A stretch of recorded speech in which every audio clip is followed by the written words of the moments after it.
You think you know everything about the Iron Lady? Wait, because behind the image of an unbreakable politician lies a story nobody ever told you. The story of a girl with no hot water, a mother whose son staged a coup in Africa, and a woman who lost 10 kilograms before an election just to look better on camera. Let's go. Margaret Thatcher was born in the small provincial town of Grantham in Lincolnshire. Her father owned a modest grocery shop. The family lived directly above it, in a flat with no hot water and no indoor toilet. Think about that for a moment. The girl who would one day become the most powerful politician in Britain grew up in a home without hot water. This is not a metaphor for hardship. This is literally what it was. And it may be precisely this that made her who she became. When Margaret was 12, her father took her on a week-long trip to London. A girl from a quiet provincial town saw the capital for the first time. Enormous buildings, noisy streets, a completely different world. The contrast between small Grantham and vast London struck her to the core. Her biographers believe that something clicked inside her at that moment, that this was when she decided, I will be part of this larger world. Not a housewife, not a shopkeeper's wife, a politician. Margaret was intelligent, serious, ambitious. She talked about politics, about chemistry, about the future.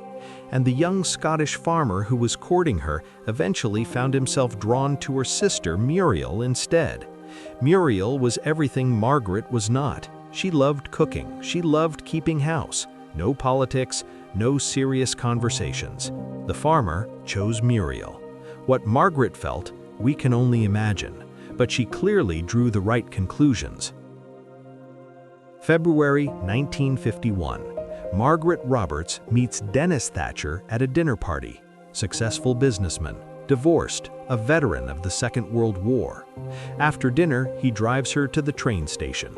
Seemingly nothing remarkable, but that ride was the beginning of one of the most enduring love stories in British political history. Margaret would later write, "Being Prime Minister is a lonely job, but with Dennis, I was never lonely. What a man, what a husband, what a friend." Dennis died of cancer in 2003. He was 88 years old. By all accounts, Margaret never truly recovered from losing him. Margaret and Dennis had twins, Carol and Mark, born 6 weeks premature. Carol grew up to become a journalist. She wrote a book about her parents. And here is what she wrote about the home she grew up in. A loveless deep freeze. The Iron Lady. The Iron Home. The price of power. It is always paid by someone. And now, a story you most likely never heard. Mark Thatcher is arrested in South Africa. The charge? Involvement in planning a coup d'etat in Equatorial Guinea. The son of a British Prime Minister, allegedly behind a coup in a small African nation. 2004, Mark claimed he had simply invested money in the purchase of an aircraft. He said he had no idea that mercenaries planned to use it to overthrow a government. The court in Cape Town was not entirely convinced. A fine of $500,000, 4 years in prison, suspended. Margaret was already seriously ill at the time. What she truly thought, she never said publicly. 1979, 2 weeks until the general election. Thatcher looks at herself in the mirror and decides she needs to look better.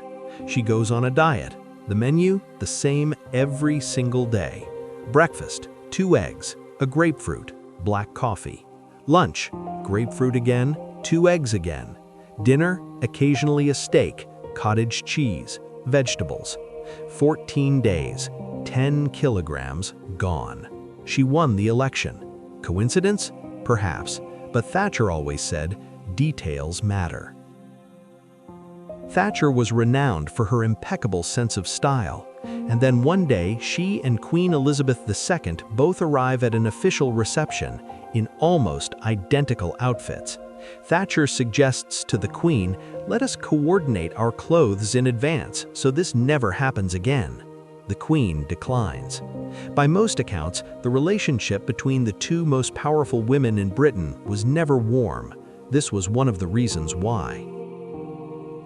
1981, someone purchases an ironing board for the Prime Minister of the United Kingdom at public expense.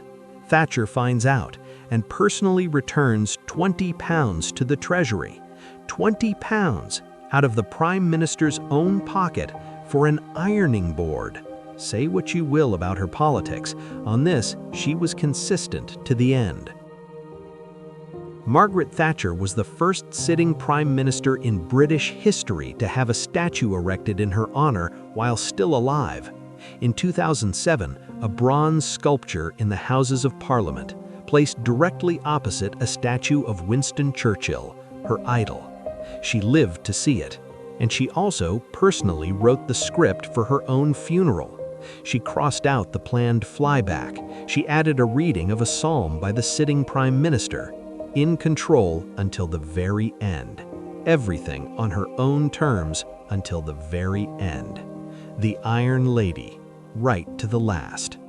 A shopkeeper's daughter with no hot water, a woman whose first love chose her sister, a mother whose son staged a coup in Africa, a politician who lost 10 kilograms before an election just to look the part, and a person who personally wrote the script for her own funeral. That is who Margaret Thatcher was, beyond the newspaper headlines.